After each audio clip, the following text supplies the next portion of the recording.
17th, 2022. Could I ask the clerk to take the roll, please?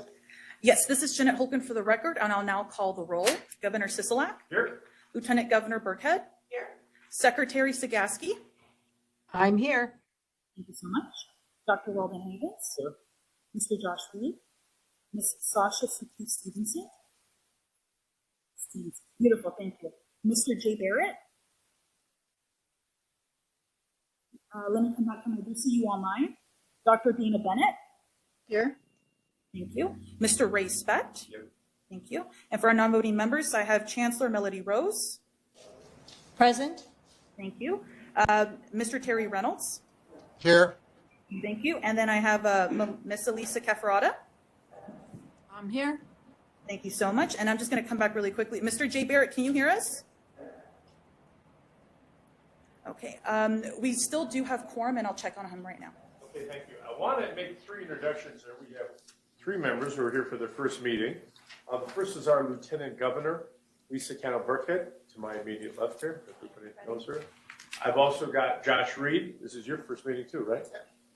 And Sasha Stevenson. Not going to answer. Here for her first meeting. So we've got three new members, and we welcome you. Your input is going to be invaluable in terms of moving forward. This is a board that we take a lot of pride in, what Michael and his group have done in terms of advancing economic development in the state. And we encourage you to all be involved as much as you possibly can. Don't be afraid to ask questions. That's a good thing. We're going to probably go a little slower with some of the agenda items because it's your first time, in case anybody's got a question. So just holler out if there's any questions, okay? So we've got the roll call. Did anybody, new members, want to make any comments? Anyone? Well, for the record, Lieutenant Governor Lisa Burkhead, it's a pleasure to be here today and to participate in this important discussion and important work for our state. So thank you. Good. We all like it with your feelings. Move on to item number 2, public comment. This is the first time set aside for public comment. Anyone wishing to address the board on any item that is on today's agenda. These are items on the agenda. Please step forward, identify yourself for the record, and comments will be limited to 3 minutes. I do have someone here for public comment. I'd also like to introduce Tina Quigley is here, the president or CEO. What are you? Yeah, CEO. It's got a lot of letters in it. Okay, of LBGEA. Right. So welcome. Thank you.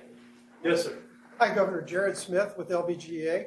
I just wanted to rise today for 2 occasions. Number 1, to say this is an amazing kickoff to what we believe is going to be a great year in economic development. But I also want to take just 1 second to recognize Director Brown and their staff for coordinating with LBGEA on the Build Back Better grant. Governor, we completed on time early an nearly $80 million request, which was a Herculean effort by your office, by LBGEA, by all of our municipalities that participated, and it could not have gone better. It is the start of a new narrative of collaboration across this region, Governor, and I just wanted to rise and say thank you to the director and the staff and everybody that was involved in that effort. Thank you. We appreciate that. Director Brown and his team do an incredible job, so thank you. Thank you. Thank you, Director. Anyone else in Las Vegas here for public comment? This is Jeanette Holken for the record. I don't have anything written that was submitted either. Okay. Do we have any public comment in Carson City? Somebody's going to have to be my eyes and ears up there because I can see you all sitting on the table. Governor, it's Bob Potts. There is no public comment up here. Thank you. Okay, thanks, Bob. Appreciate it. Thank you. Then I'll close item number 2, public comment. Move on to item number 3, approval of the December 2nd, 2021 meeting minutes. Do we have any changes or corrections to the minutes? No, move for approval, Governor. This is Barbara Sagaski, Secretary of State.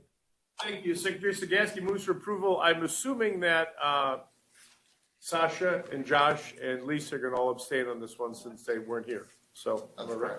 Right. Second. So, thank you. We've got a second, and if you could mark those 3 as abstentions, I'll do a voice vote. All in favor signify by saying aye. Aye. Aye.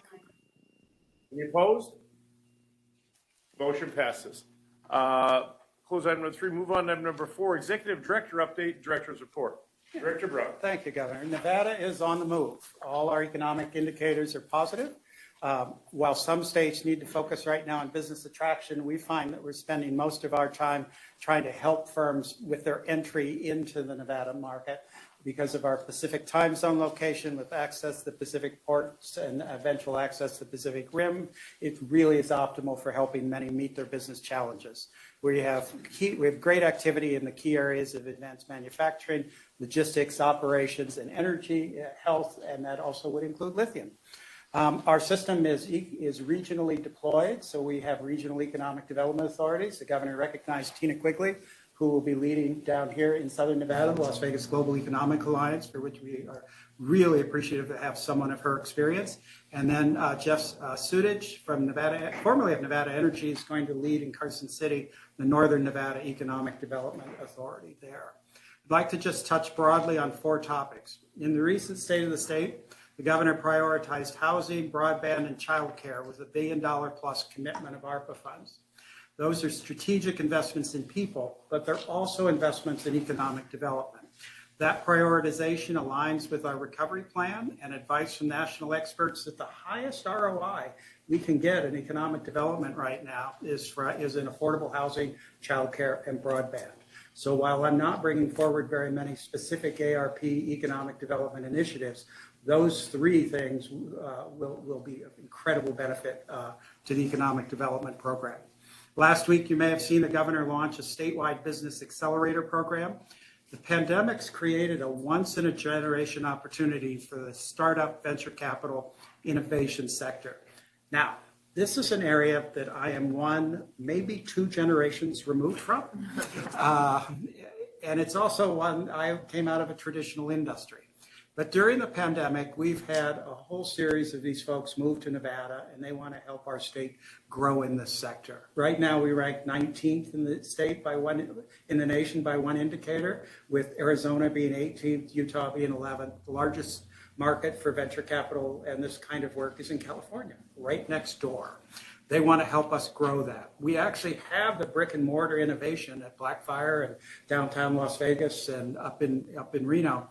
And we will be receiving, we've made application to the Treasury for up to $100 million of state small business credit initiative is what it's called. We were 9th in the nation to file our application.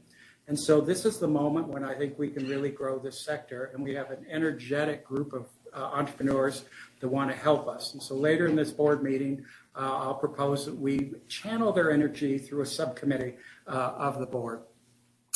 We were one of 24 states to win $1 million grant for planning. I will have SRI reaching out to you all shortly for your confidential insights into what you think we need to be doing in economic development. We wrote a resiliency plan that has basically now run its course. And if we're going to continue to try to attract federal dollars, we need to have a formalized SEDS program that will meet the federal standard. But I also want your confidential advice as to what you think we need to be doing as a state. We have also built into that budget initiatives with Native Americans and with historically disadvantaged communities in the urban areas, and hope to have a Native American Economic Development Conference. We actually had one on the books, but we had to postpone it because of the variant. Finally, in the area of environment and equity, this board's asked questions about water several times. So we've stepped up our engagement in water, green energy, and climate change. We now have a bilateral relationship with Southern Nevada Water Authority to assure that we pursue smart environmental economic development projects. I've invited Dr. Kirsten Everett, the governor's climate change advisor, to participate in all the GOED meetings that we have with our regional development authorities, and we're going to try to make sure that we're always considering climate change in what we're doing.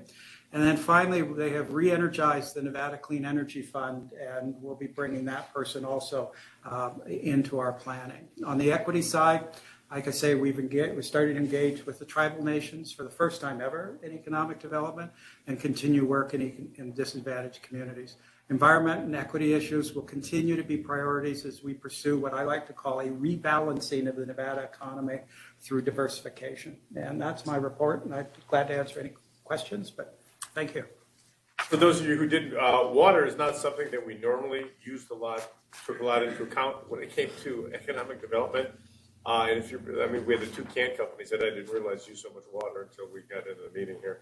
But I think it's going to be an issue for all of us moving forward when you ask these abatements and incentives, you know, what their water usage is. So, do we have any questions in Southern Nevada for the director? This is Barbara Sagaski, Secretary of State.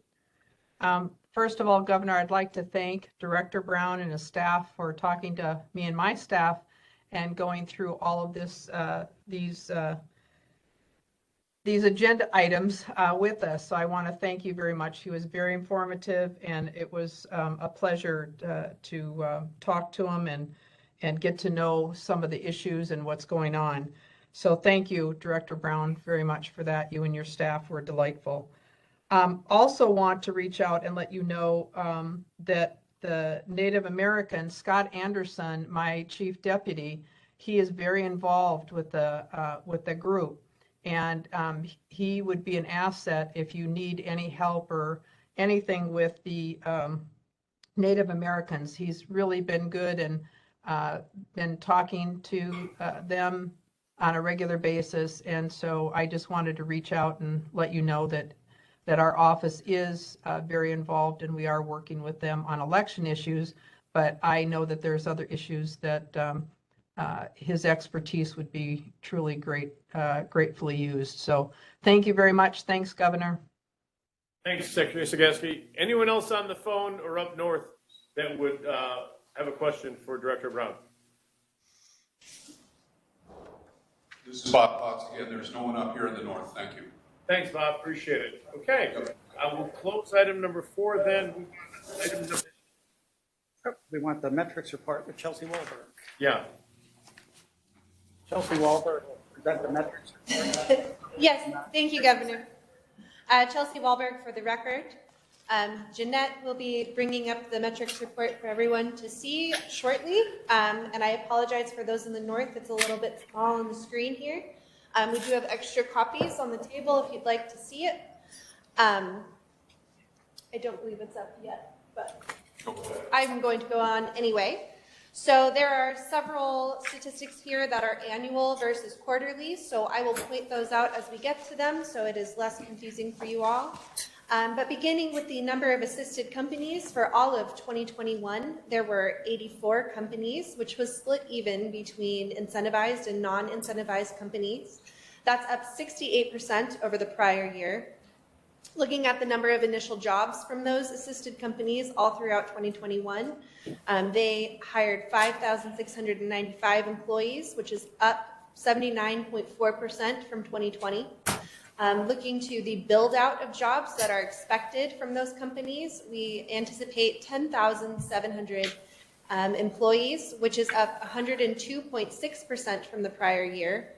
The average wage for all assisted companies in 2021 was $27.29, up 3.3% over the prior year. And our last statistic for annual metrics is the assisted company investments. We landed at $1.24 billion, which is up a staggering $601.1 million over last year, or 32.2%. And that's mainly attributed to the large number of assisted companies we had in the third quarter. But the fourth quarter also had a high CapEx amount, more from non-incentivized companies. Onto our pipeline, I would like to point out that overall our pipeline is down slightly from the prior quarter and the prior year, but that is relatively typical of fourth quarter metrics and nothing to be alarmed about at this time. So the number of leads that our regional development authorities had was 97 in the fourth quarter of 2021. That's down 41.9% over the prior quarter and 24.8% over the prior year. Number of prospects we had in quarter 4 was 25. That is down 30.6% over the prior quarter and 24.2% over the prior year.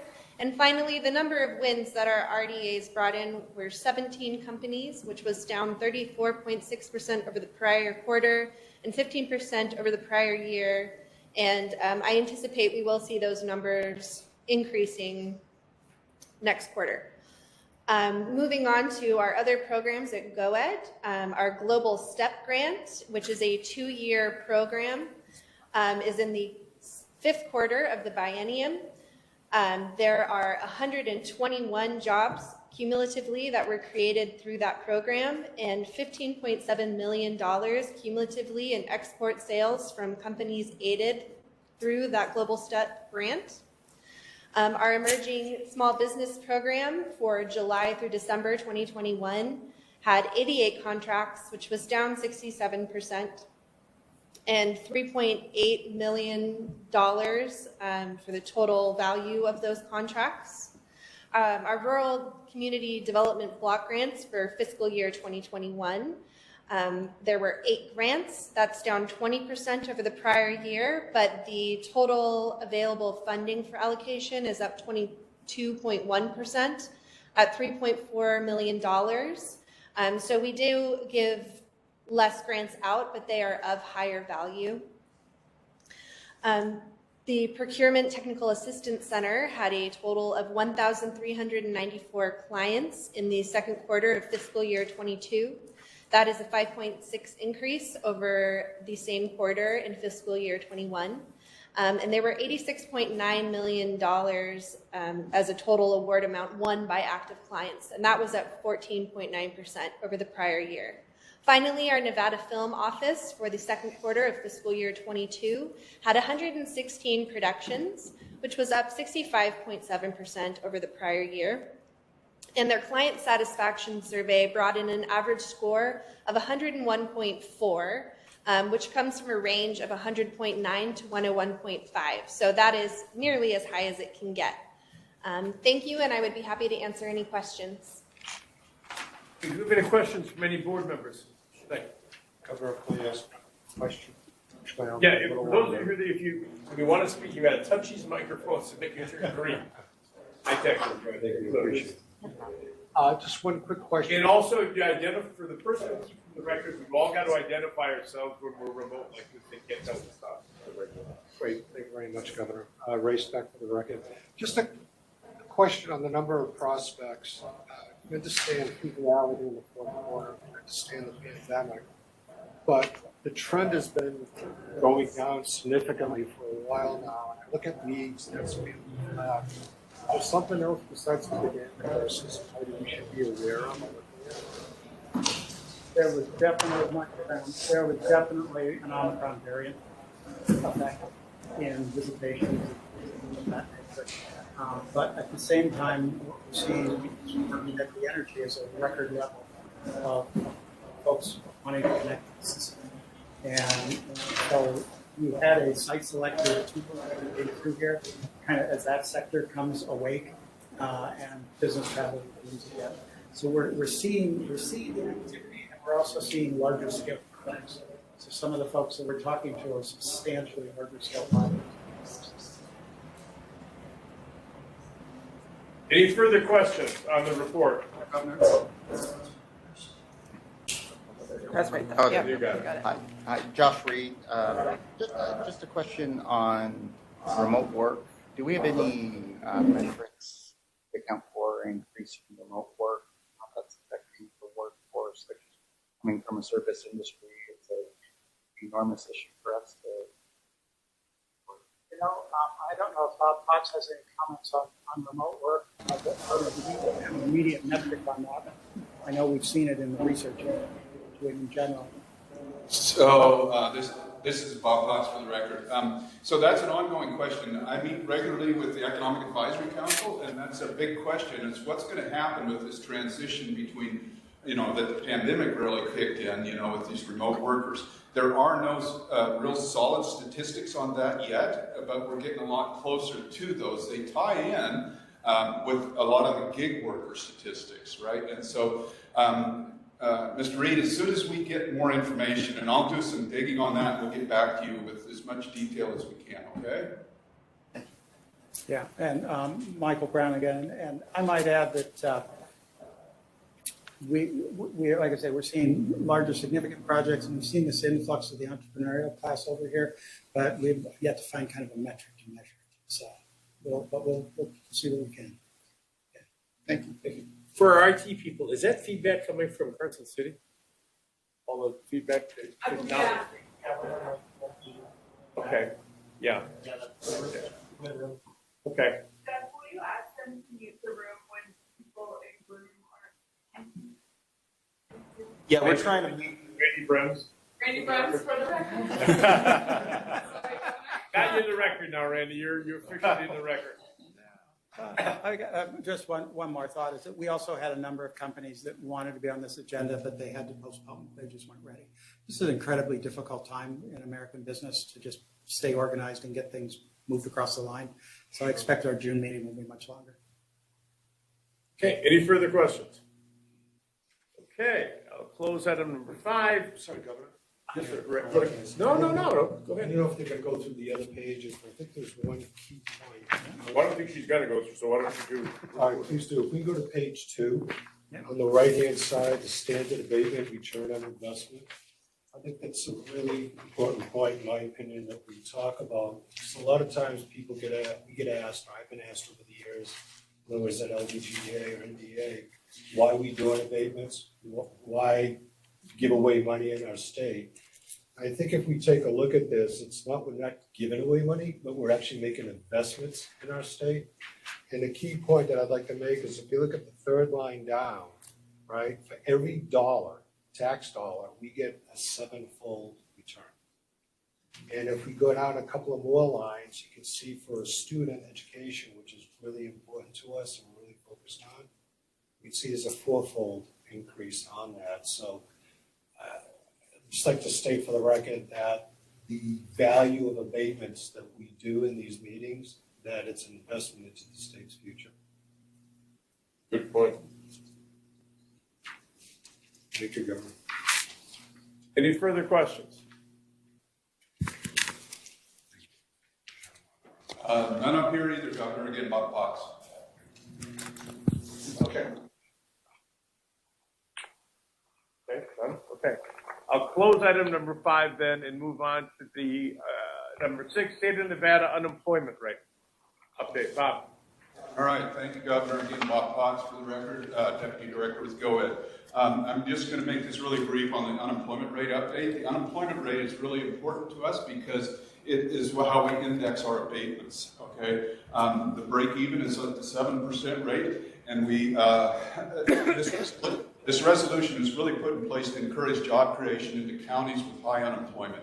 That was the whole point, and that's how it's incentivized to work. It was revised in the 2017 legislative session to include different wage criteria, and currently we have a 12-month trailing average unemployment rate in all of Nevada's counties that is below 7%. Just so to clarify, the reason that we use the 12-month trailing average is because the county unemployment rates are not seasonally adjusted. Okay? If we only use the current county unemployment rate that was not seasonally adjusted, we would be indexing to something other than the true underlying structure of the economy. So that's why we want to look at this 12-month trailing average. And we do not want to skew the number and have the abatements indexed to that. So that's my one-page overview. Questions? Any questions for Mr. Potts on the unemployment rate metric? Governor, this is Dana Bennett.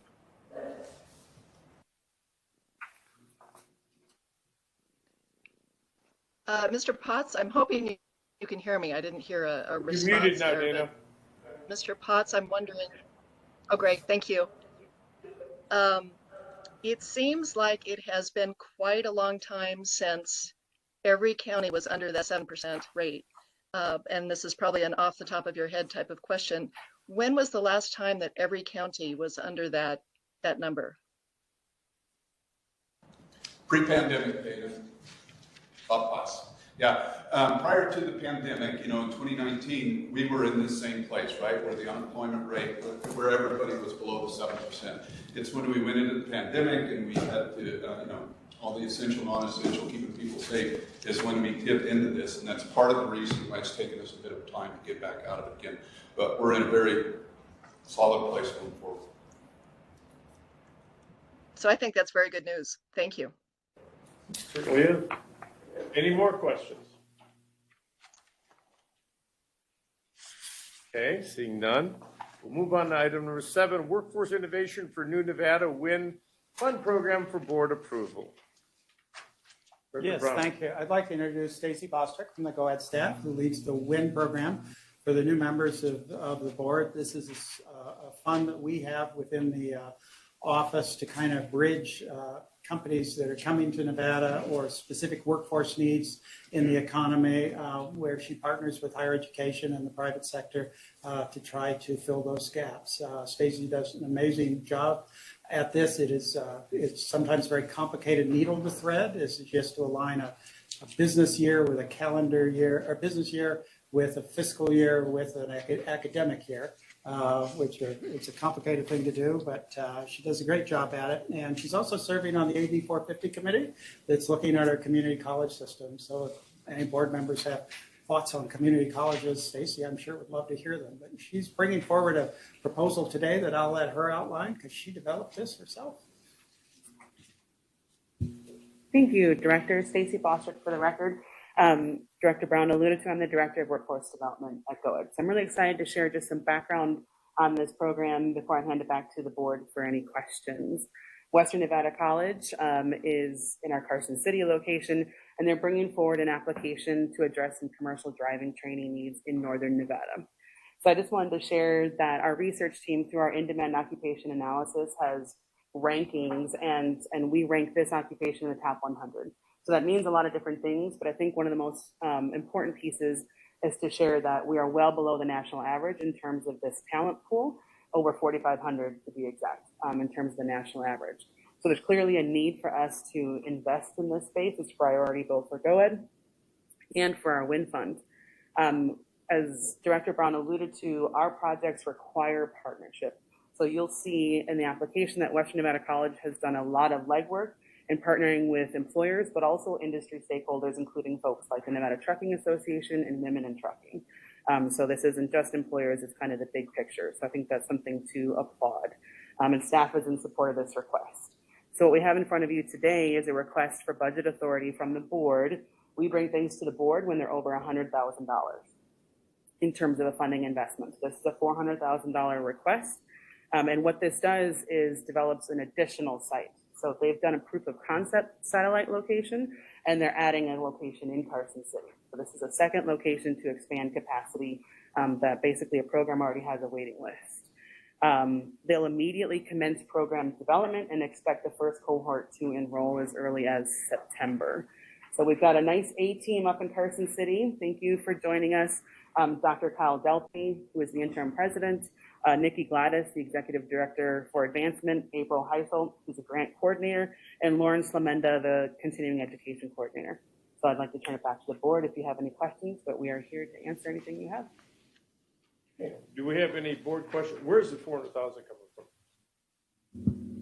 Stacy Bostrick for the record. The WINN fund received a general fund appropriation. And so we have a $1.5 million biannual appropriation. That $400,000 comes from that pot. And what's the remaining balance after this $400,000? $1 million. Okay. Any questions from any board members? I have a quick question. Sasha Stevenson. And this may be more of a broader question, but in terms of the entities that you partner with to do this training, how are you actively seeking them? Is there a way for them to approach you to be included? Thank you for the question. Stacy Bostrick again for the record. We have an open process. So we don't do an RFP if you're familiar with the grant process, so we don't have firm deadlines. So any projects that kind of align with the priorities of GOED. So we do some proactive work to say, based on strategy, based on demand, based on our pipelines and leads, here are the spaces that we see and challenge. We also partner with DETR. We partner with the system of higher education to identify those areas, right? So a lot of times we have kind of a set agenda of priorities, but we always have an open application process. In terms of the who we fund, It's higher education. We're in the post-secondary space, but we have a lot of flexibility. So we partner quite a bit with entry institutions. We can work with private post-secondary. We have partnered with labor previously. So we have a lot of flexibility in our statute to provide workforce training support. And thank you. And I was in Carson City last week, I think it was, and met with the president for WT. This is an amazing program and opportunity. There's an incredible shortage of people with CDL licenses for long haul trucking, for some of our commercial mining operations, for various places that we need them. So this is really filling a gap that's necessary. And I know we did one in Great Basin a while ago, and this is for Western Nevada. So Chancellor, are you on the phone? Okay. Yes, sir, I am. For the record, Melody Rose, Chancellor. Okay, well, just so you're aware, whatever we can do in this space with particularly the community colleges, because you know how strongly I feel about community colleges, that we can expand this to these worker training programs because they are really, really effective. And I know, like I say, the president or interim president, WMC, and I spoke last week, and I know he's excited about this, and I think it's going to be a tremendous success.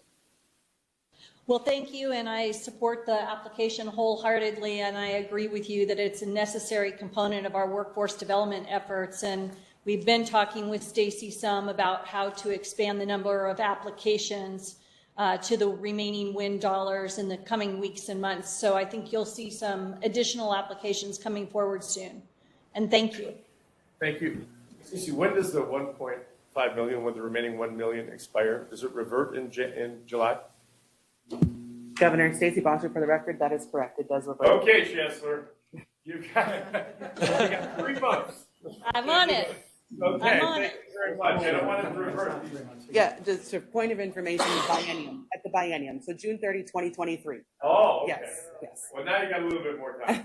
That was a lot of pressure, but we're on it. I don't want to wait till the last you. minute. Okay.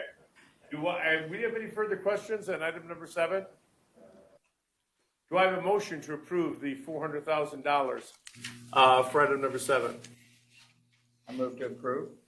We have a motion from Mr. Reed to approve. Is there any discussion on the motion? I don't need seconds. That's okay. All in favor signify by saying aye. Aye. Aye. Any opposed? That motion passes. Moving on to item number 8, abatement applications for board approval. This is a new one. We were approached by NB Energy before the last legislative session that there had been created a economic development rate rider to provide incentivized power for economic development. And it was created in the last administration, and it was used extensively in the north for the industrial efforts at TRIC. It expired, and NB Energy came to us and said, would we like to renew that? Because there was still 25 megawatts of power that they could make available for an economic incentive program, particularly to service the southern part of the state where we have an emerging manufacturing sector at play. And so we were most interested in that, and we went to the legislature and worked with Senator Brooks and others, and it was included in the large energy bill. Then we had to figure out how to allot this, and we worked with our council and NB Energy and came up with a program where we would take applications for this incentive. We would cap it at up to 5 megawatts so that we could spread this around the valley. This was a very unique opportunity that NB Energy presented to us, and we are bringing forward the first applicant for this. And Michael Walsh from LVGEA is here. As the first applicant is HAAS Manufacturing. Thank you, Director Brown. For the record, Michael Walsh with the Las Vegas Global Economic Alliance. Governor Sisolak, good afternoon. Lieutenant Governor, good afternoon. Hi.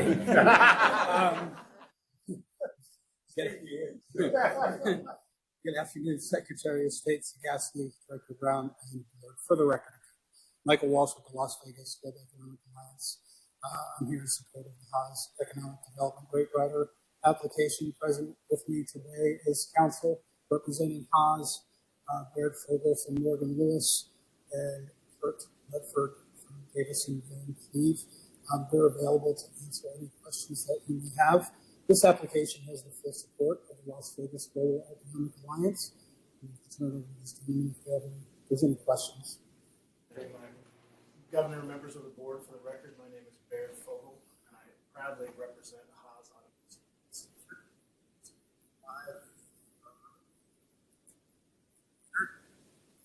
Some of you know that HAAS is soon to be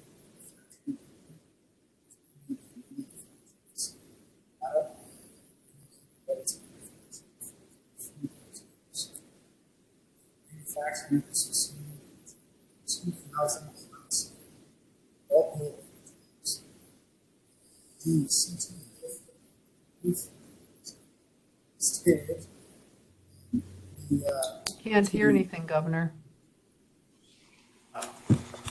Okay, then I got a IT.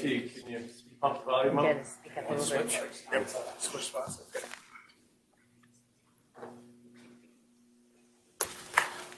Okay.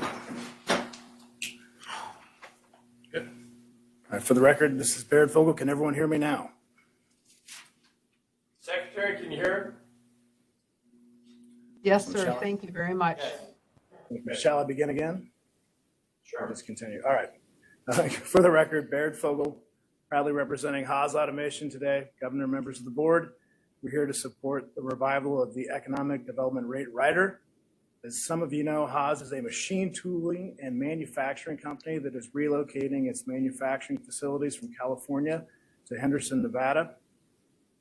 This will result in over 2,000 high-skilled, well-paid labor jobs that are deemed essential and therefore pandemic-proof. The total cost of construction to date and acquisition of the site has been over $100 million, which includes the full and complete excavation of the site. The completion of the facility, which is phase one of the project, will result in over just under $300 million in additional funds spent. Phase two of the project should bring in suppliers and other vendors and further development, which has been the plan all along. HAAS believes that if it sets up operations here, its vendors and suppliers will also follow. Obviously, the revival of the EDRR is a key component for HAAS and the company in making Southern Nevada a manufacturing hub. Obviously, we will work with local and state officials as we continue to develop our plans and further develop the site. Obviously, we're here to answer any questions you might have, and we thank you very much for your consideration today. Thank you, we appreciate that. So on the application, you've got 500 jobs. That's just because it's phase one, and then you're going to go to 2,000 ultimately? Correct, Governor. Okay. Do we have any questions for HAAS Manufacturing from the board? Street. Hi, Josh Reed for the record. This is a great project, the facility. I know people are very excited about that, the South LTA. One of the limitations on that property before was electric capacity. So now there is the capacity for you guys to build your facility. Yes, sir. We're very so close. You want to wait. Correct. We work very closely with Nevada Energy, and we're ready to go. Thank you. Any further questions?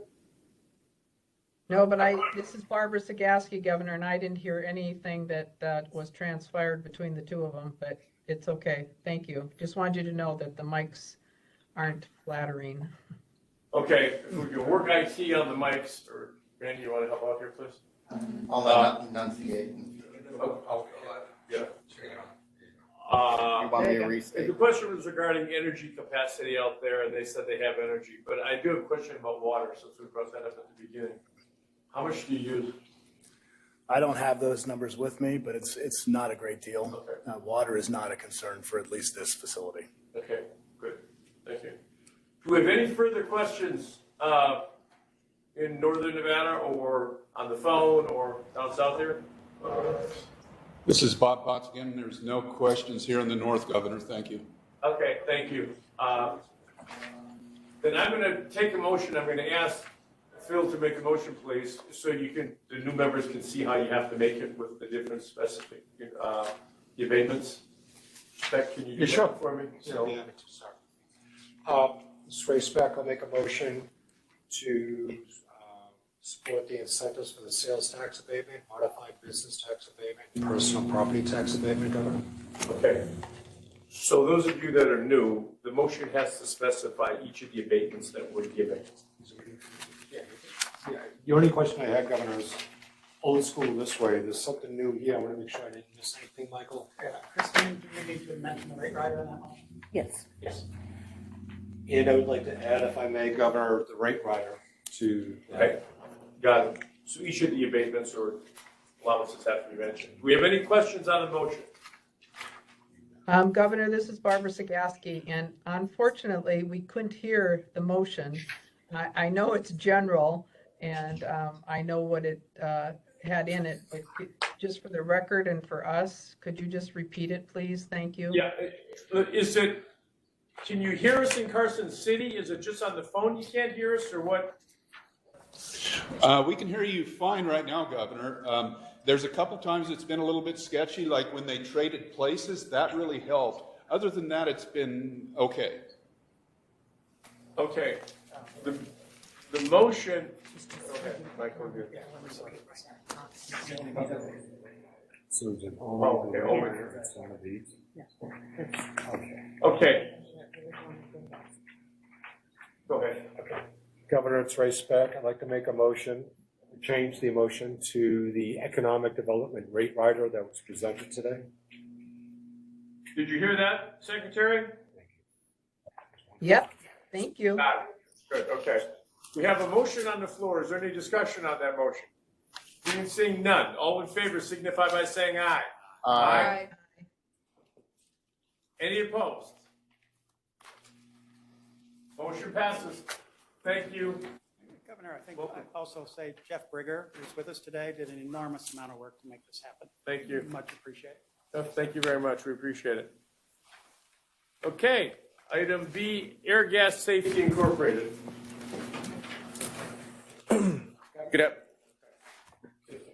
Good afternoon, Governor Sisolak, Secretary of State, Lieutenant Governor, and Director Brown and board members. For the record, Chris Zunis with the Las Vegas Global Economic Alliance. I'd like to introduce to you to Airgas Safety Corporation. Present with me here today is their Senior Vice President, Jack Apollonia. Airgas Safety is requesting sales and use tax abatement, modified business tax abatement, and personal property tax abatement for their planned operation in the city of Henderson. This company will have a capital equipment investment of over $3.6 million. They will hire 55 full-time employees within the first 24 months of operation at an average wage of $23.10 per hour. Airgas Safety also offers a comprehensive benefit package to their employees. This application exceeds the statutory requirements for board approval and has a full support of the LVGEA. I'd like now to give the company representative opportunity to explain the project in further detail and answer any questions you may have. Thank you. Thank you. Thank you, Chris.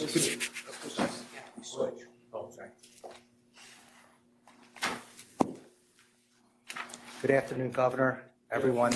Okay, I'm going to stop you. Yes, sir. Secretary Sagaski, can you hear us now? Loud and clear, Governor, thank you. Got it. Thank you, okay. Good afternoon. I am Jack Apollonia. I'm Senior Vice President for Airgas. This project is Airgas Safety. We're relocating a property from Southern California. Airgas is a company of 18,000 associates, 1,000 locations in the United States. 900 of those locations are retail branches, similar to Grainger or Fastenal, similar operations into the industrial commercial market. We have 6 distribution centers throughout the United States to replenish these branches. This is one we're relocating from about 40 miles from the ports of LA and Long Beach. And again, the reason we're relocating is cost and all the issues associated with labor out of California. It was not an easy decision. This was not a short-term fix to something. This is a 7-year payback for us. We are signing for at least 10 years and most likely 20 plus years. We were 25 years at our current location. So it was not an easy decision. Chris mentioned we'll probably invest up to $9 million in this facility. We're expected to come online in August, September, and start hiring at that point. We're very happy to be here, and we look forward to joining Nevada. Thank you very much. Do we have any questions on this application Just a statement, Governor. This is Barbara Sagaski. I just want to thank them for having a current state business license. Good deal. You're right. Thank you. She asked that of everyone. So it's a good move to have that. What is your water consumption? We use no water in our operations, just for bathrooms, typical, it's an office, warehouse, no use. Right. So if I may ask one question? Yes, sir. It's my usual standard question I ask is, listening to you sounds like you've already committed to our state of Nevada. But it also says you're considering California. If you do get approved today, are you coming here? Absolutely, sir. Thank you, sir. Yes. Right answer. Do we have any further questions on this application?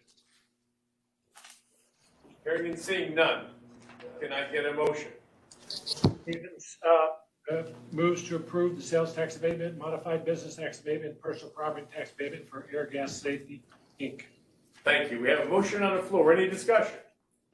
All in favor signify by saying aye. Aye. Aye. Any opposed? Motion passes. Thank you very much. Okay, moving on. Losing some people. ENTEK Manufacturing LLC.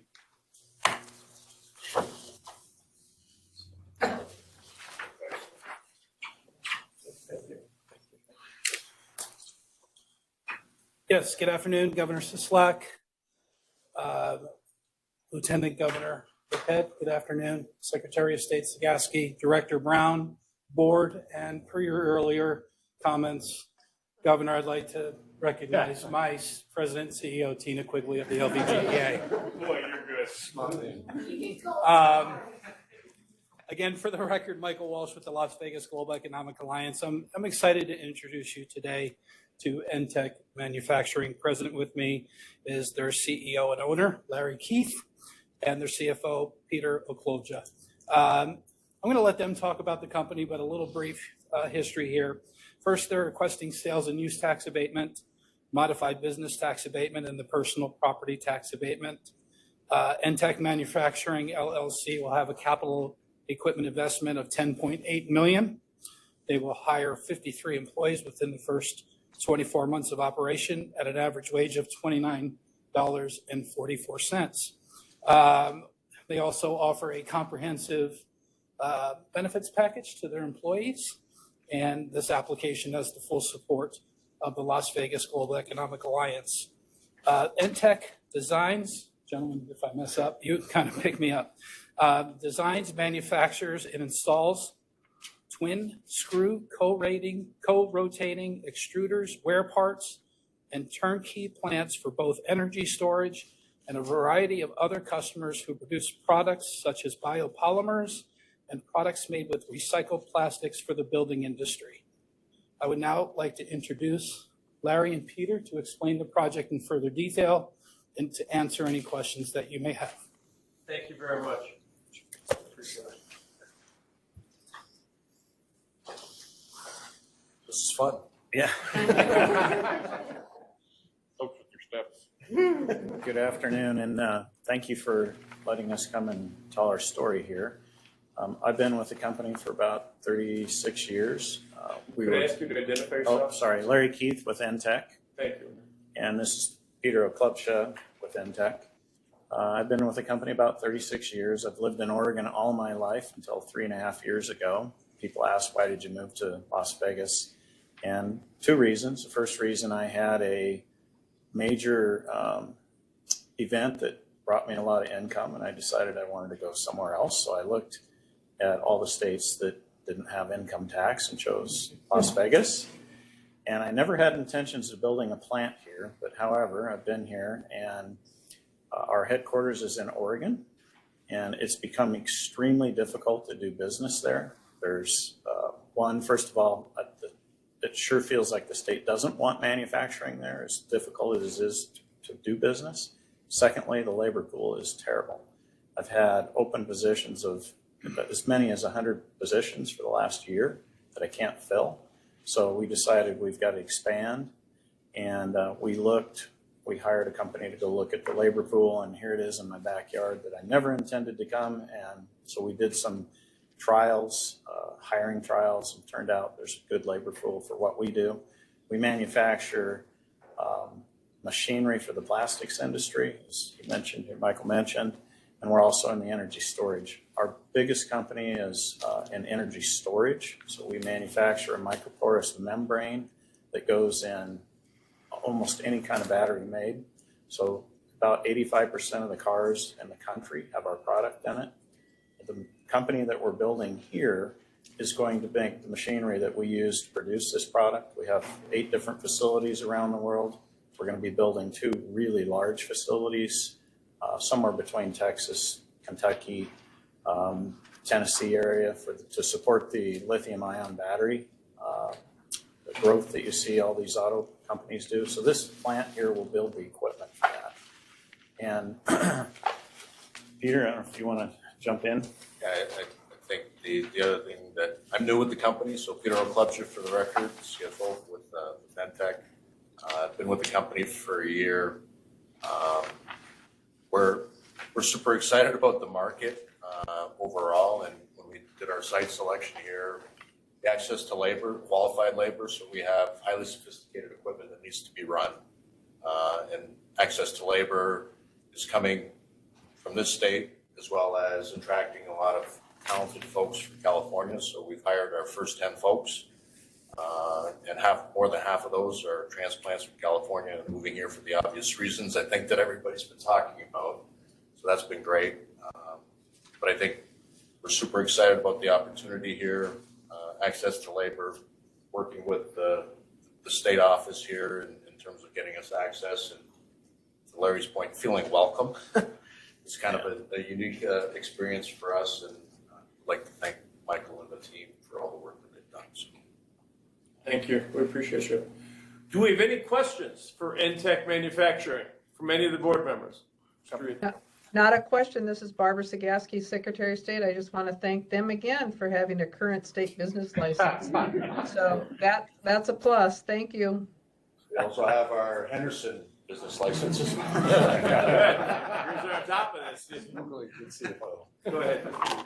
Hi, Josh Reed for the record. Just wanted to ask, so what kind of training do your employees need? What kind of skills? So if there was a Nevadan who wanted to apply for a job, what kind of training would they need, or where would they be trained? So the first people that we've hired are all machinists, so skilled labor in the machining side. We will be bringing in welders and fabricators as our equipment comes in. We hired the first 10 people. We sent them to our Oregon plant. They've been up there for off and on a couple, 2-3 months. And then we're bringing our people down to train them as we bring equipment on. So machining, welding, fabrication, that type of thing. And then in the front office, it'll be mechanical engineering, computer programming, and IT networking type stuff. Controls engineering. Controls engineering is a big one. Thank you. And Chancellor Rose, I hope you heard that we're looking for more machinists and welders and manufacturing type occupations. So those come out of the community colleges where we're going to invest a lot of money, and I could sure use your help there. If I could add. Oh, thank you. Thank you, Governor, for the record. Chancellor Melody Rose, I'm taking notes. Good. And we'll be in touch. Thank you very much for making the connection. Thank you. Yes, And sir. if possible, we're developing our own controls engineering program internally because of the lack of availability of that type of talent. So we'd be more than willing to partner Great. with local colleges and universities because we have. You hear that offer, Chancellor? Sounds like we should schedule a meeting, gentlemen. Yep, I appreciate it. Thank you. In all seriousness, we are starting an ENTEK Controls University. No, I think it's great. I think that we do want to partner with you at the community college out there in Henderson. We've got one, and I know that we've got a couple of branches around town here. They've got 3 campuses. They've got big footprints. So whatever we can do, and the chancellor's committed to following through on our vision to get more trained workforce. We would love it. Perfect. Thank you. Weldon Havens for the record. I'm a physician. I just want to commend you for your health plan that you chose. I don't remember seeing one this good submitted. $15,800 they're spending per employee. They're paying 80% of that. And even more important, your deductible per employee is $500 with a maximum out-of-pocket expense of $2,500. That speaks to what you think of your employees and how you value your employees. It's very commendable. They also contribute $2,000 towards their HSA as well for every employee. Great. Okay, any further questions? Okay, do I have a motion on ENTEK Manufacturing LLC? This is Lieutenant Governor Lisa Cano Burkhead. For the record, I move to approve sales tax abatement, modified business tax abatement, personal property tax abatement for ENTEK Manufacturing LLC. Great motion. We have a motion on the floor. Is there any discussion on that motion? Hearing and seeing none. All in favor signify by saying aye. Aye. Aye. Any opposed? Motion passes. Thank you very much. Welcome to Nevada, gentlemen. Thank you. You're going to like it a lot more than Oregon. Welcome. I'm going to give it. Welcome to come visit our site. We have our first two pieces of machinery running. We would be much further along if there wasn't a international transportation and shipping issue and supply shortage. We are months behind because of that, but you're welcome to come. We'd love to show you. Thank you. Appreciate it. Thanks for being here. Like I said, welcome. Thank you. Have a great day. Yeah, I like that. That's great. Thank you. Yeah. Okay, moving on to 8D, Stella Snacks. Secretary of State, Executive Director, and board members. For the record, I'm Nancy McCormick, Senior Vice President, Retention and Expansion for the Economic Development Authority of Western Nevada. I'm here today representing Stella Snacks, which is a women-owned, homegrown Nevada manufacturer of high-quality snacks and the only pretzel manufacturer in the West. They are requesting assistance for an expansion into Washoe County and are requesting a sales and use tax abatement, modified business tax abatement, and personal property tax abatement, and qualify on 3 out of the 3 criteria.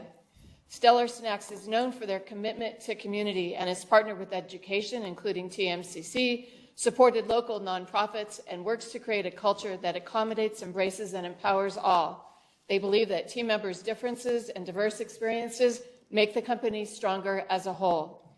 They are looking to add 58 new employees at an average wage of $28.34 per hour and will invest over $23 million in new equipment, in addition to leasing a much larger facility in Washoe County to accommodate their growth. EDON supports this application for this existing Nevada manufacturer, and we appreciate your consideration of their application. With me today is Elizabeth Galvin, passionate founder of Stella Snacks, to say a few words and answer any questions that you may have. My new members, EDON is the sister of what LVGEA is in Southern Nevada. They do the diversification in Northern Nevada. So, okay, go ahead. Thank you. Sorry for that interruption.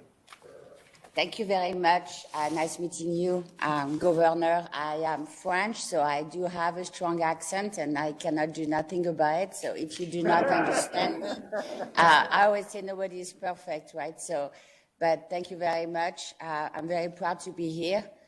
I'm very proud to actually start our first plant in Carson City in 2019. We have 127 employees. We are, like Nancy said, the only pretzel manufacturer on the West Coast. It doesn't say much, just to say it. It's a huge deal. Today, it's really only 2 manufacturers in this country who does pretzel for private label, which is Treehouse in Pennsylvania, and us here in Carson City. During the pandemic, we have been able to grow. We actually bake a lot of product for Feeding of America and many programs to help a children program. We also launched our brand, which is Stella Breads, with whole food and all of that, and we are expanding. As you know, with the disaster going on right now between Russia and Ukraine, which is 30% of the import to the United States into wheat. It is very difficult to find flour, and the price went up quite considerably. We have a lot of growth ahead of us. We have partners like Kruger, Whole Food, Albertson, United Airlines, American Airlines, who have been baking for them for 2.5 years. I'm very proud to say that it's actually my daughter and I business. My daughter is 23 years old. She graduated from LMU 2 years ago for marketing, and she's as passionate as I am with the rest of my team. Some of the members of my team are behind me, and my partner, Bill Eggers, who is an engineer, Gavin Pendergast, and Alex is right there for HR. What's a little bit different about, I will say, about our manufacturer is quality product is very important to us. And I believe that every of our employees are following the product from the moment we bake it to the moment that we actually send it to our customer. And it is a true passion with our own employee. And beside the fact that we are treating them with complete fully respect. We're having done a lot of training in-house. We actually went to the college here and hired many mechanics and welder.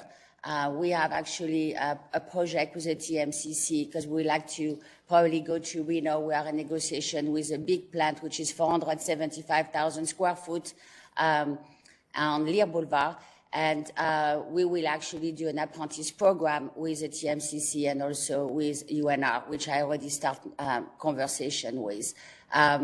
We are training all our employees. So we have hired people who actually used to work for the casino, didn't have any pre-existing experience, and they used to make minimum wage, and now they are making, anywhere from like $17 to $25 an hour, and for them is a beautiful thing. We have a lot of bonus.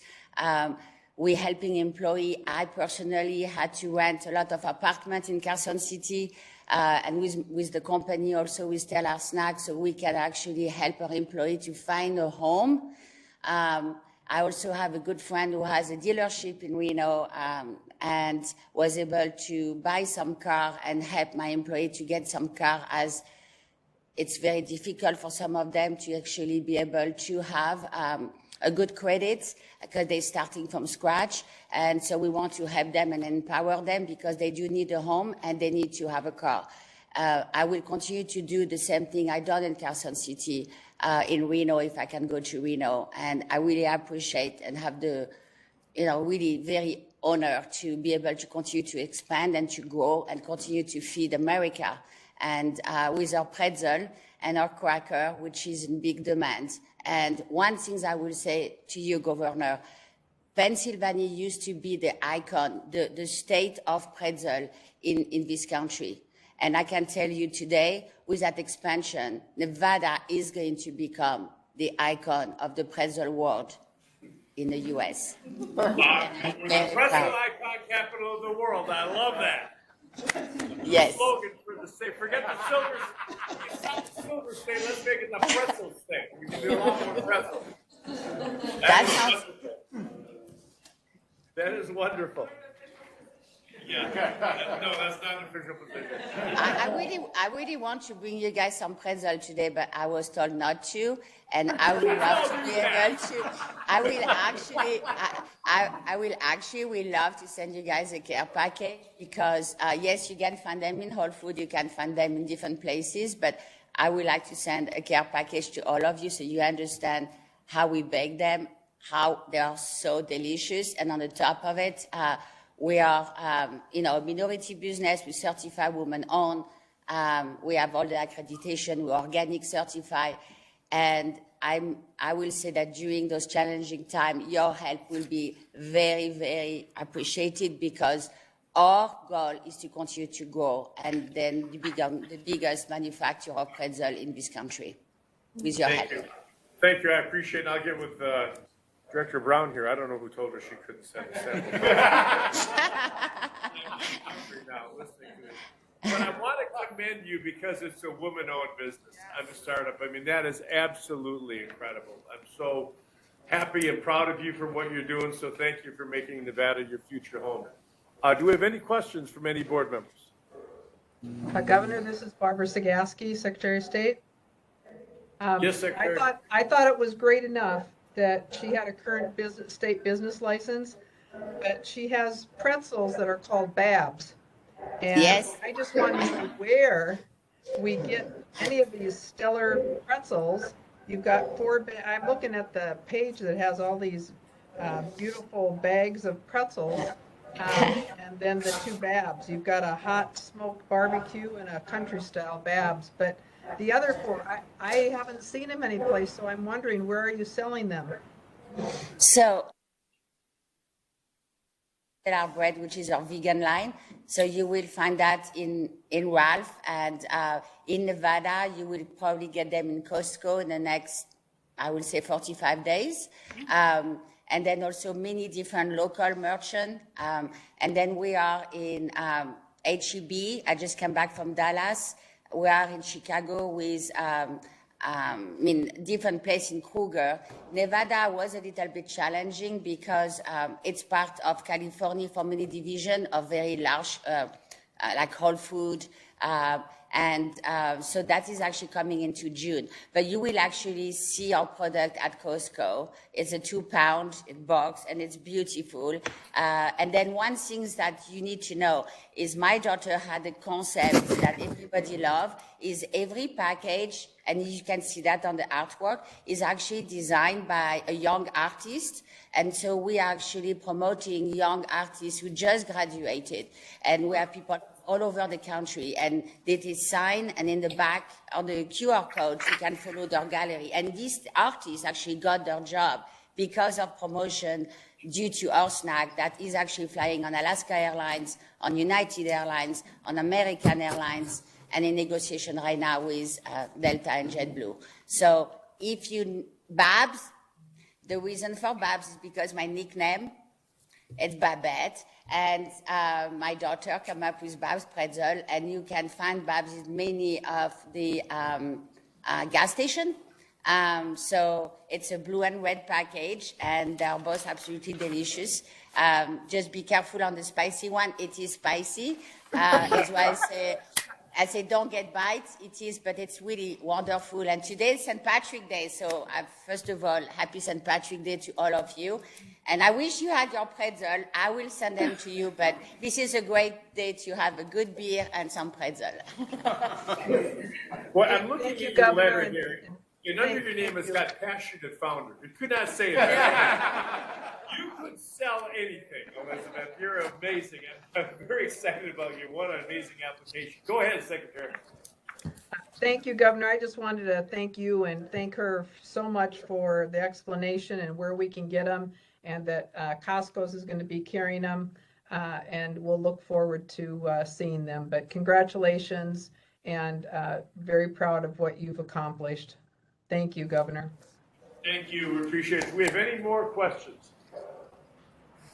Do I have a motion?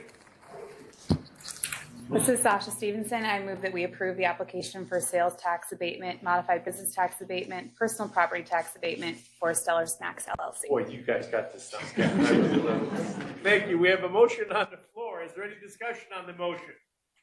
Hearing and seeing none. All in favor signify by saying aye. Aye. Aye. Any opposed? Elizabeth, welcome to the pretzel capital of the United States. Thank you.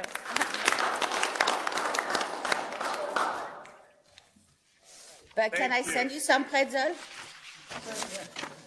Mr. Potts can arrange that. Yes, we'll get it taken care of. Okay, we'll do that. Thank you so much. Moving on to item 8E, Western Ceramics Company 1 LLC.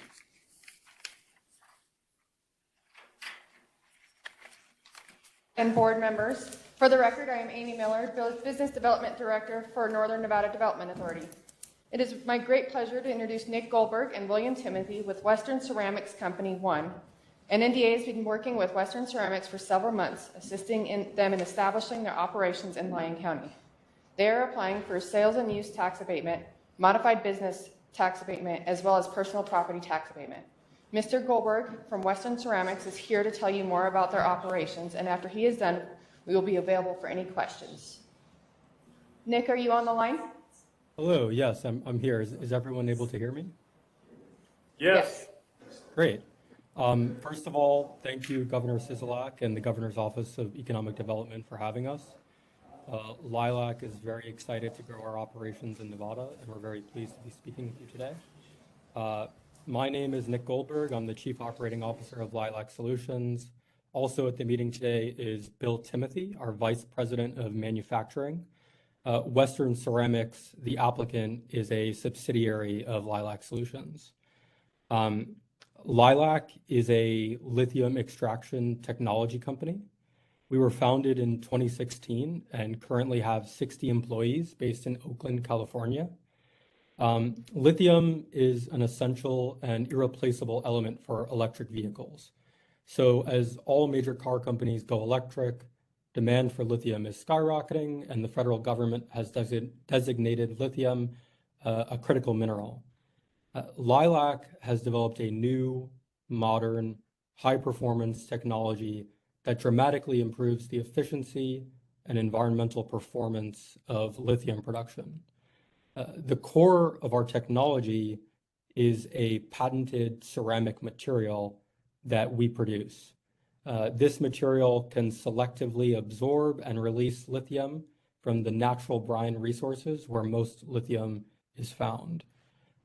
So today we produce these ceramic materials at a pilot scale at our headquarters in Oakland, California. We are now moving into commercial scale production of these materials. So we spent about 6 months in 2021 looking at sites across the Western United States for the location of this first factory for the commercial production of these lithium extraction materials. We've now selected a site in Fernley, Nevada. Throughout our search process, Nevada stood out for a host of reasons, but fundamentally the business-friendly environment, which coming from... Wait, I got to interrupt you for just a second. I'm going to do you a favor here, okay? And this is really important to people that live in Nevada. That we really like it pronounced Nevada, not Nevada. I mean, that's just a sticking point, and it's the pretzel capital of the world, Nevada. Yeah, that was a hard act to follow. I can't offer any pretzels, but okay. I'm from New York, so you'll have to forgive me as a New Yorker, but Nevada. There you go. Thank you very much. Go ahead. So yeah, Nevada has been great. Nevada has been great. The business-friendly environment. I want to note that we've had an excellent experience thus far working with the Northern Nevada Development Authority, and we greatly appreciate their assistance. So we're very excited to move in and begin building out the factory in Fernley later this year. We plan to invest over $25 million in building out the facility in the near term. In the long term, we expect to create over 100 jobs at this site, from engineers to operators and technicians to support staff and beyond. And we'll also actively be looking at growth and expansion opportunities in the area over time for additional factories for production of our lithium extraction materials. So again, thank you for having us, and very happy to answer any questions you might have, and very excited to be working in Nevada. You're a good sport. Thank you very much. I appreciate that. Thank you. Do we have any questions for Western Ceramics Company? Governor, this is Dana Bennett. Go ahead, Janet. Thank you so much. Mr. Goldberg, a question for you about your lithium production. As I understand it, you are manufacturing a technology that someone else will use to extract lithium from brine, or are you extracting that lithium yourself from brine? We're primarily focused on providing our lithium extraction technology to third parties that are developing projects, both in South America and in the southwestern United States. I think it is possible that in the future we will be delivering these products that we produce in Nevada to lithium projects that are being actually primarily developed by Lilac. But at the moment, primarily focused on providing our technology to third parties. Great. Thank you very much. Thank you, Governor. Thank you. Do we have any further questions from anyone on the phone, Northern Nevada, Southern Nevada? Do we have a motion to provide the abatements for Western Ceramics Company 1 to relocate and get these abatements in the pretzel capital of the world, Nevada? We have a motion. Governor, this is Dana Bennett. I would move that we approve a sales tax abatement, modified business tax abatement, personal property tax abatement for Western Ceramics Company 1 LLC here in the pretzel and lithium capital of the world. There you go. Thank you. Do we have any discussion on the motion? Hearing seeing none. All in favor signify by saying aye. Aye. Aye. Aye. Aye. Any opposed? That motion passes. Thank you very much. Welcome to Nevada. Thank you very much. You bet. Item number 9, this is You just need to make sure that they get their business license. Thank you. you gotta get your business license. Absolutely. Item number 9 is abatement application for director's approval. Michael, if you would explain to the new board members what you're allowed to approve. So I think it's $250,000 and up below, I have the approval to already approve. However, because we've placed such a high priority on transparency, we put these on the board meeting agenda and I approve them in the board meeting. And Chris Zunis will introduce. Great. Again, for the record, Chris Zunis with the Las Vegas Global Economic Alliance. I'd like to introduce you to Society Manufacturing LLC, better known as Society Beauty. I'm present with me here today is their president and founder, Jeannie Chapman. Society is requesting sales and use tax abatement, modified business tax abatement, and personal property tax abatement for their planned operation in the city of North Las Vegas. This company will be making a capital investment over $1 million. They will be hiring 60 full-time employees within the first 24 months of operation with an average wage of $25.50. Society also offers a comprehensive package, comprehensive benefit package to their employees.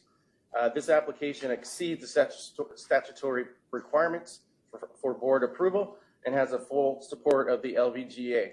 I am extremely excited to turn the floor over to founder Jeannie Chapman, due to the fact that she is another woman entrepreneur that has a great success story that's bringing it to our state of Nevada. Now I'd like to turn it over to Gina for further details. Can you hear me? Yep. Sorry. Hi, everyone. Thanks for having me, and nice to meet you, Governor, and all of you. My name is Jeannie Chapman, and I'm founder and CEO of a very large beauty company, and it's been in California since its inception in 2004. Started off as an idea. I was frustrated buying beauty products that just didn't work. I was aging quickly, and I decided to investigate if I could actually make products that work, that people would appreciate. And what started out as a dream became a calling. It's now a multi-million-dollar a year industry for business for me. And I'm really, really excited to have moved the business to Nevada. And I honestly, to Las Vegas, Nevada. I never knew that I would spend more than 2 nights in Las Vegas because the third night was rough. I really didn't think that I'd ever not just live here, but love it here. I love the community here. I love all the friends that we've made here. And we bought this beautiful, huge building in North Las Vegas.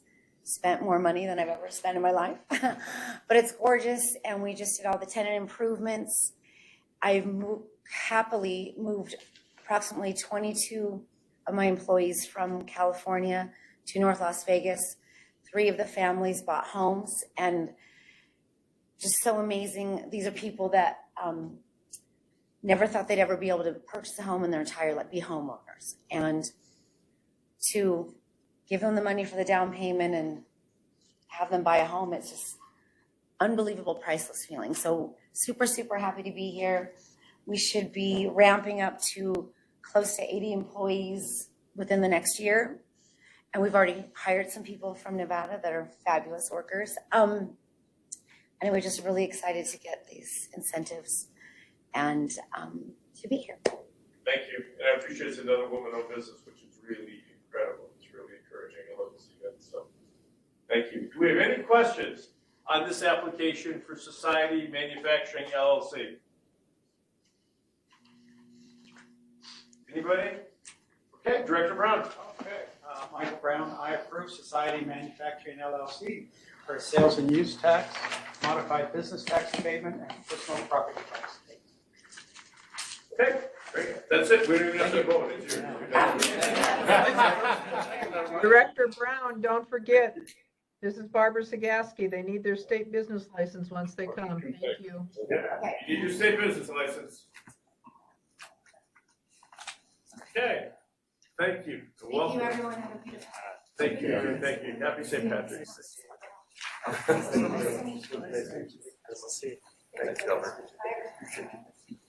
Okay, moving on to item number 10, creation of the advisory subcommittee on startup innovation. Okay. So we have, as I said in my opening remarks, we've had a number of individuals move to the state that are in the venture capital startup space that believe that Nevada can do more in this area and want to volunteer their expertise and energy to help us take that forward. The Governor and I had 2 listening sessions with them last week and heard them out and heard the enthusiasm that they have for the state. One of the individuals, Teddy Lau, actually chaired a commission that Governor Newsom of California had that ended up making a series of recommendations as to how California can further foster that industry. So he has that experience. We realized creating a commission would be a major, too big of a step. We tried to figure out how to channel this energy, and our creative council came back and said we create a subcommittee of the board that we could then have these individuals meet under the open meeting law, because we have a high priority on transparency, and work on issues where I'm trying to develop this ecosystem here to come up with some policy programs and events that would unite the community, suggest legislative changes, connect us to state and local government founders. One of the things I asked the governor is, would he be willing to make a few calls of introduction to the venture capitalists, some of the business community here? That's actually a pretty easy thing to do that we think we can do. There's emerging talent. This is a big area that Bo Bernhardt at UNLV has prioritized, and also Mike Kosmierski and the team up in Reno have prioritized. So we have the talent in Nevada that would like to be connected to this community, and it's also an international world. We've gotten substantial federal dollars to help small businesses on the international side. So we feel we can bring all of this together. And Sasha has volunteered to chair this. This is the first experiment as a subcommittee of the board.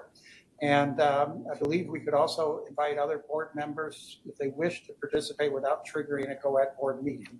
But Sasha's agreed to chair this. And we've had individuals, Jeff Saling, who runs up a nonprofit that we have a partnership with called Startup Nevada, to serve as vice chair. Teddy Lau, who I mentioned, who did this for the governor of California. Pocan Young, who's a serial founder, someone who's just founded a series of these kinds of companies. Paul Matthews from Play Studios, Peter Tomasic from Influential, Jen Gorecki from Coalition Snow, Danielle Vincent with Outlaw Soaps, and Anna Sansbury from GeoComply have volunteered to help. It's geographically and demographically diverse. And we would staff it, I as an ex officio member and my staff, and see where we can go in this field. It's not often that someone comes in to volunteer to try and talent for the state of Nevada. So I would need a motion from this board, and be glad to answer any questions about this, but we need a motion to create this subcommittee with the individuals that I've named. And so I understand the board won't take any action as it relates to granting anything unless they come back to the full GOED board. That's right. That's right. You're making recommendations to the governor and the legislature and trying to help us come up with a business plan. And I looked at this as an individual trying to figure it out. And there's no way I could hire someone into the traditional civil service ranks that would have the network in this emerging area. And so it was like, well, Teddy came in and told me he'd done it for the governor of California. It was like, well, let's try it. Questions? Yeah, Governor, actually, can I make a comment? This is outstanding. A lot of times we come in and go at board meetings, we talk about bringing jobs to our state, and this is only half the equation. This is the other half of the equation. How do we organically grow jobs in our state. So it's great to see this coming forward. Governor, that gives you a vision of having organic growth in our state for jobs. My goal, your direction. Thank you for, you volunteered or but thank you, voluntold, thank you. But thank you very much. This, I think, has tremendous potential, can actually probably bring more jobs in the future than some of the companies we bring into the state. Thank you. Oh, that's a fabulous idea. Do we have any further questions? Do I have a motion? Sure. Hey, Weldon Higgins. I move that we approve the creation of advisory subcommittee on startups and venture capital under GOED. We have a motion on the floor. Is there any question on the motion? Hearing seeing none. All in favor signify by saying aye. Aye. Any opposed? Motion passes. Thank you very much. And please keep us informed on the progress. Thank you. We will. Moving on to the end of the meeting, board member comments, item number 11. Do we have any board members who would like to make a comment? This is Josh Reed. I just want to thank the staff. It was a great onboarding. I've been onboarded to various boards before, and this was great. And how the agenda was put together was great. Very to take complex issues. I really appreciate how the governor runs the meeting, and very efficient. And anyway, it's been a joy to work with the staff. Of course, you're a member of GOED, the pretzel capital of the world, Nevada. Exciting time to be here. Do we have any other board member comments? Governor Sasha Stevenson, for the record, I didn't know if we were going to discuss it during the course of the meeting, but I just want to commend you and Director Brown on the amount of STEP grant funding you got for STEP 9. I think my understanding is the average is about $350,000 for states across the U.S., not including California and New York, and getting $500,000 is no mean feat. So I just wanted to commend you guys for that. We are actually having states call us to learn more about how we manage our international program and trying to duplicate it. That's great. So I'm very proud of what they're doing. We're going to try to do more, so thank you for that. Any further board member comments? And I have no comments. I'll move on to item number 13. My comment is just everybody thank you for your sense of humor as I made my terrible jokes as we went through here. Welcome to Happy St. Patrick's Day. Do I have any, I'll close that. Do I have any public comment? This is the second time set aside for public comment. Anyone wishing to address the board on any item, please step forward, identify yourself for the record. We will recognize. So, for the record, Tina Quigley, the new CEO of the Las Vegas Global Economic Alliance, and at the risk of sounding like a sycophant to Director Brown, I just, Governor, I want you to know that in just the past 4 weeks that I've been in the job, he's convened public sector and private sector to address two very important issues, and of course that being your item number 10, which was the accelerator project and putting that committee together. But then also he convened a group of commercial real estate brokers, the NAIOP group, and LVGEA and GOED office, so that we could have some very candid conversations about land issues and water issues. And I just want to say thank you, because I think those are very, very critical conversations for the sake of economic development. And was excited when we read the paper after you had registered after you filed, and you said that economic development was so important. I think that it's clear that it is. So thank you. Yes, thank you. And I appreciate that. And I think I still have the Chancellor on the phone. Chancellor, you're going to play a critical role in training the workforce that we need. This came up at all of our meetings that we need to train more. And I know that you and Lisa, they had a record number of engineers entered the program, but we need to keep training folks to fill these jobs because it's extremely important. Thank you very much, Governor. For the record, Melody Rose, Chancellor. I couldn't agree with you more. I had the privilege of meeting with the EDON board this morning and made that very pitch that we play a vital role in the economic health and vitality and diversification of this state, and we stand ready to partner with everyone here today. Thank you so much for your faith in us. Thank you. You bet. Anyone else for public comment wishing to address the board, either in Southern Nevada or in Northern Nevada or on the phone? Over to the phone. Governor Bob Potts again. There's no one here coming forward either. Thank you. Okay, thank you very much. Seeing and hearing no one, we are adjourned. Thanks, everybody. Thank you. Governor. Thank